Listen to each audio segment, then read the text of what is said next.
Hi there, it's Tracy here from the Papercraft Studio. Thank you for joining me today. Today I'm going to show you how to make this really cute little Winter Meadows milk carton box. As you can see, it's got a good size box. It ends up about 2.5 by 2.5 at the base and about 3 inches high, but the actual kind of filling bit is 2 inches. These are lovely papers, really nice, sweet, actually one of my favourites in the catalogue. So it's this one here, Winter Meadow, and it's these papers we're using. I use these little trees here. This time I'm going to use these little berries.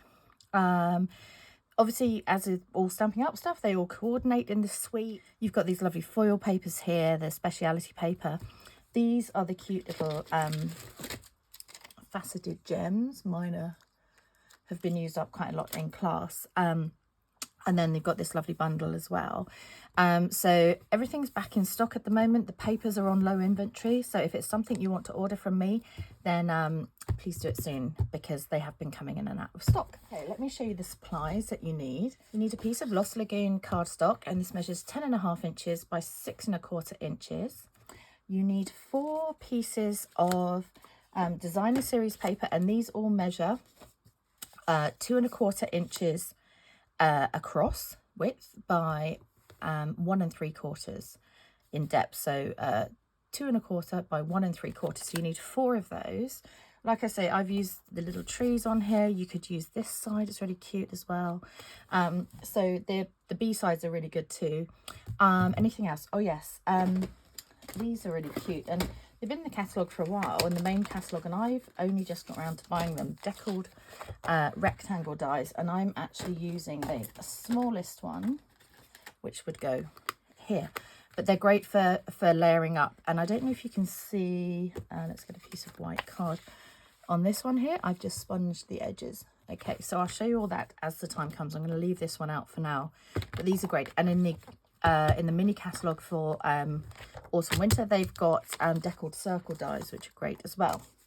And then you just need a piece of scrap basic white as well for the label. Oh, and the greeting I use is from, and this was last year, I used this so much, Brightest Glow, still in the mini catalogue this year. So great greetings on here. I particularly love this one. All is Merry and Bright and the Merry Christmas. They were kind of the ones I used the most. We don't say Happy Holidays in the UK, but there's lots of lovely ones in here. I think that's really nice as well. So right, let's crack on. So leave that like that maybe for now, and I'm just going to bring in my Simply Scored scoring tool. Time is whizzing by, isn't it?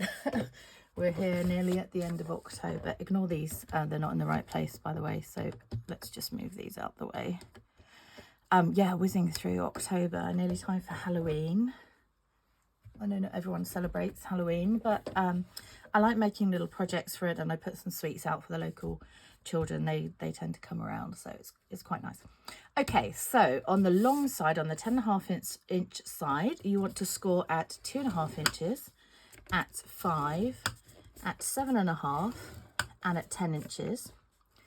And then turn it to the short side, and you're going to score at 2.5 inches, at 4.5 inches, and then you're going to flip it over and score at 5 3/4. If you don't remember to flip, it's not a big deal, but it's just this piece at the top here. Okay, anything else? I'm going to do a little bit of marking on there as well. So flip back to this side. I'm going to get my little ruler. You can do this on the scoreboard if you prefer. So on where are we going to mark it? So to get these kind of creases going, there's a little triangle piece in there. So we need to, not along the very top, but along the next one down. I'm just going to put it on this score line above because the ruler above my score line, because my inches are on that side. And I'm going to put a little notch on that score line at 1 1/4. So you could put a little pencil mark if you rather. So 1 1/4 there. and then again at 6 1/4, which my ruler doesn't go up enough here, but I know it's on this, so you do it on the first and on the third one here. So I'm just going to do 1 1/4 here again, but if you have a longer ruler, you would do it at 6 1/4. I do actually have one here, so let's just get it out. Otherwise it's a bit complicated, a bit confusing here. So you can see here I've marked at 1 1/4 and at 6 1/4 here. Okay. So what we're going to do as well is just with a ruler as well, we're going to join that notch with this edge of this score line here and the one in this corner here. So there we go. And into this corner. And again with this one. So I've got my little notch here. Into that corner. And into this corner here. Okay, so we've got little triangle here, nothing, little triangle here, nothing, and then the little skinny bit down this edge. Okay, so as long as you've got them on opposite pieces, it's not really too much of a problem where you put them. Okay, so let's fold on the score lines. So we're just going to fold them all of the vertical ones are all going to fold in the same direction. So give them a little burnish as you go. If you have this in a kit from me, I'll have drawn lines where to cut, and part of it will already be folded to get it in the post. So the bottom of the box is this big chunk at the bottom, and then the score lines get smaller. So fold this big one here, the same direction that we were doing on the others, and the next one. And then this top one here is going to fold back on itself. This little skinny one up here, that's going to fold back like that. Okay, so everything else is folding the same way apart from that one at the top. Okay, so all of these are folding that way as well. Right, so let's do some cutting. So we're going to get rid of this little skinny rectangle at the bottom. So like I say, the big piece here is the base. It's a really big kind of wide base. Okay, so cut away this piece here. Now you can either just cut that out, but I'm actually going to, oh yeah, let's do that actually, make it not complicated. So cut this little piece out, so that rectangle there. And then all along here, I'm going to do flower pots. Now, if you've watched my video before, you know by that, I just mean cutting some little triangles, kind of either side of the score lines. So you can either do that straight off, or we can cut up all the score lines first, just so you can see what I'm doing here.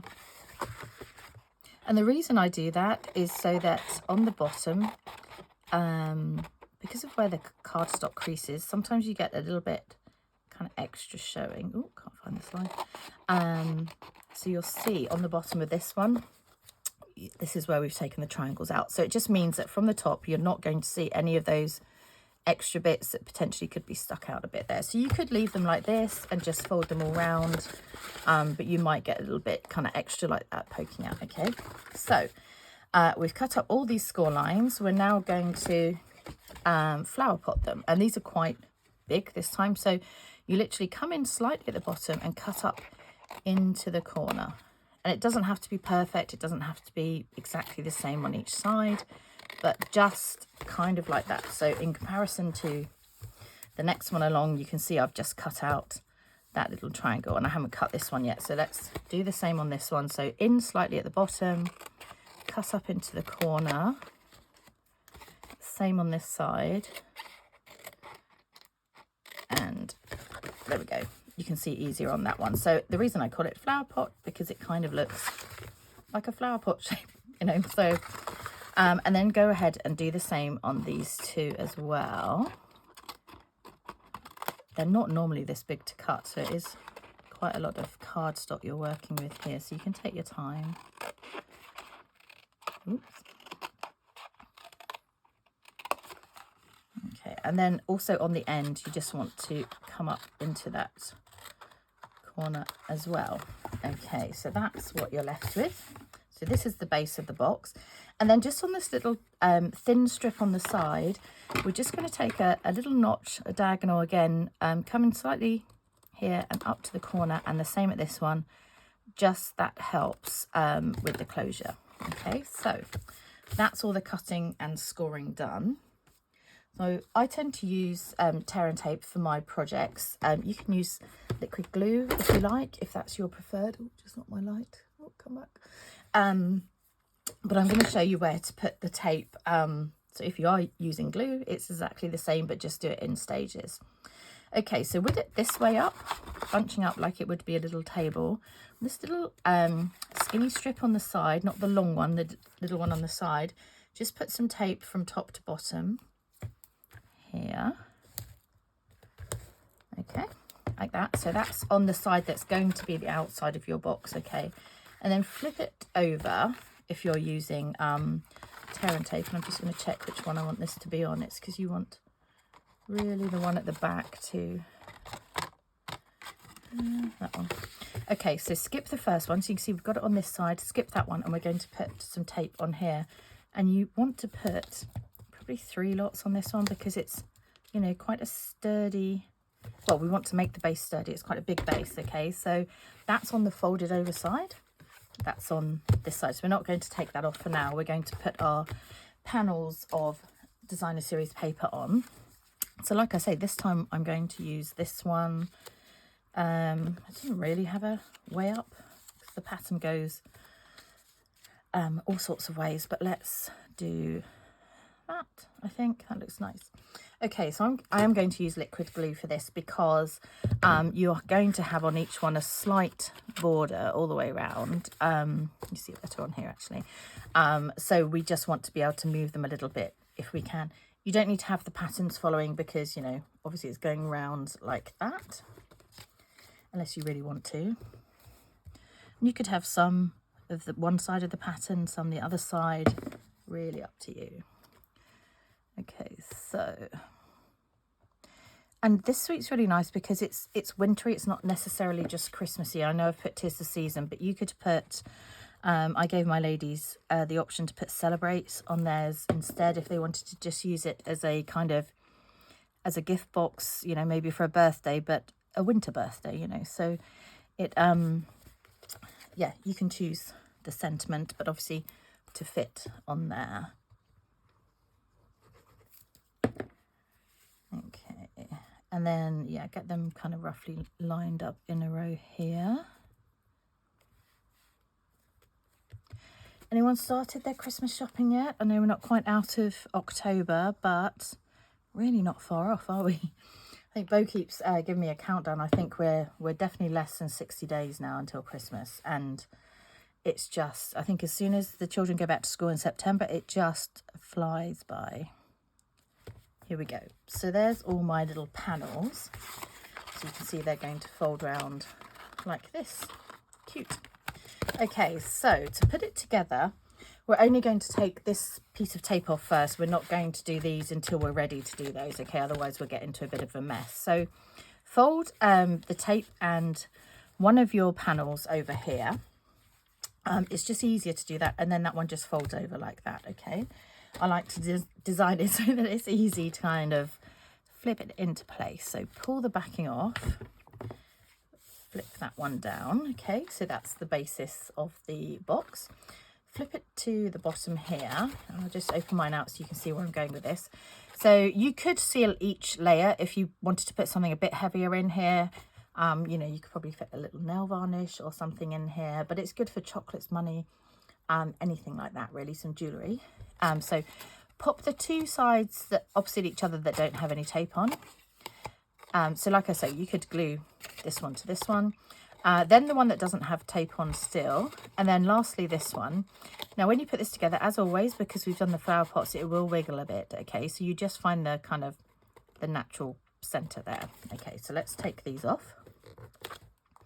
I love the colors in this suite because again, they're not maybe the most traditional Christmas colors, and like I say, it's more winter than Christmas, but I like having the moody mauve in there as well. It goes really well with the Lost Lagoon.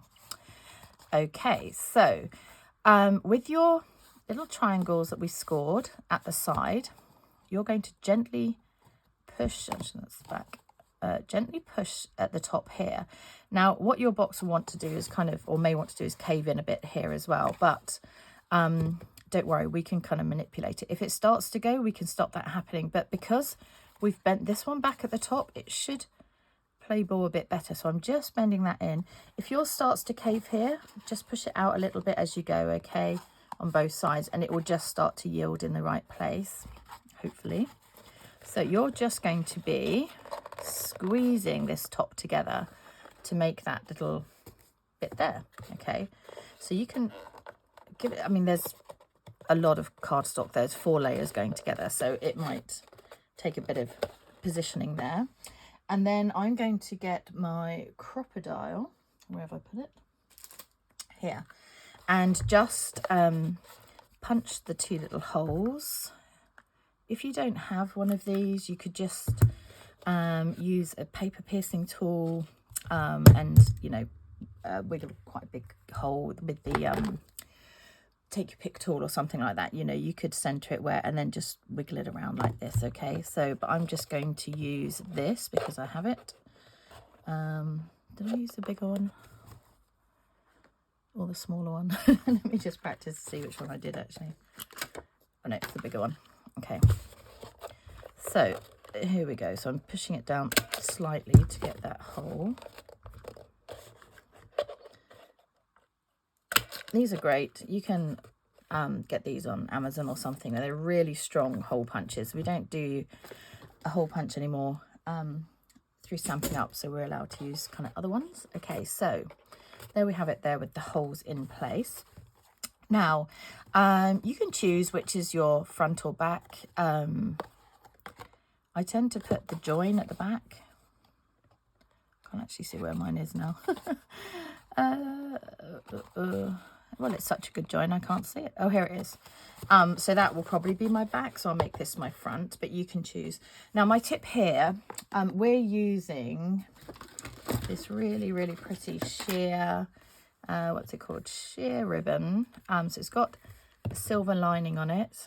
I would suggest that you don't tie it up until you're ready to fill your box, because it will fray on the ends, okay? So you could always thread it through ready to tie, but I wouldn't tie it all up. But we're going to, when we do use this, we're going to use about 8.5 inches, okay? And I've cut it on the diagonal so that it's easy to thread through, and I've left enough that we can trim it because it will fray on the way, okay? So that's for in a minute. So let's go ahead and do our little deckled rectangle. And I've gone ahead and cut one out of my basic white here and get it out of my little box because, you know, you don't need to see me cut that through. So there we go. Just some basic white to put. I've got a couple of spares from my class here. So we're going to stamp in Pretty Peacock. Like I say, I've used 'Tis the Season. And you might want to put something underneath just so you can see where you're stamping. Have I got an old piece of cardstock here? Here we go. So just get a scrap of cardstock and put it underneath, because when you're stamping white on white, it's really hard to see where you're going. Okay, so let's go ahead and stamp that in Pretty Peacock. Try not to get my head in. Might not be the straightest, but I don't think I got my head in. Okay, so love that. And then I'm using one of our Daubers. Where did I put mine? Here. Right. Oh, here it is. So we get 5 of these in a pack. They're in the main catalogue. And you just pop it on your finger, open up your ink pad, and this time I'm using Lost Lagoon to match in with this. And just tap it up. You can tap a little bit off if you want. And just go along.